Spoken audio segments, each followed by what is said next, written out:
United Nations Security Council membership in both the permanent and non-permanent categories, as this is the only way to achieve genuine reform of the Security Council and make it legitimate, representative, responsive, and effective. This position is clearly supported by the majority of member states, and this fact is on record. In the 2015 framework document on the issue of categories of membership, a total of 113 member states out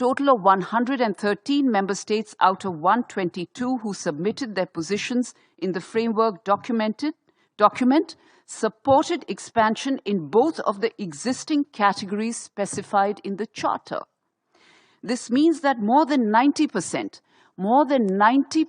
of the written submissions in the document are in favor of expansion in both categories of membership specified in the Charter. This information is readily available in the framework document of 2015 and just needs to be reflected clearly in the next updated iteration of the Elements paper. Combining this updation of already available data with the positions expressed from the floor during subsequent IGN meetings, including today's proceedings, will provide us a clear way to assign attributions to the various positions on this important cluster in our single consolidated text. Co-chairs, we keep hearing arguments that expansion in the permanent category would be undemocratic. We fail to understand how something that is clearly being called for by the majority of the membership is undemocratic.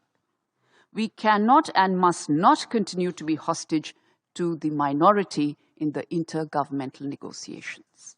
Further, we all acknowledge the fact that the present structure of the Security Council is not reflective of contemporary realities and that there is urgent need to reform this. Expanding only in the non-permanent category will not solve the problem. In fact, it will widen the difference. It will widen the difference between permanent and non-permanent members even more, further entrenching a dispensation that is no longer relevant in the current geopolitical context. One last point.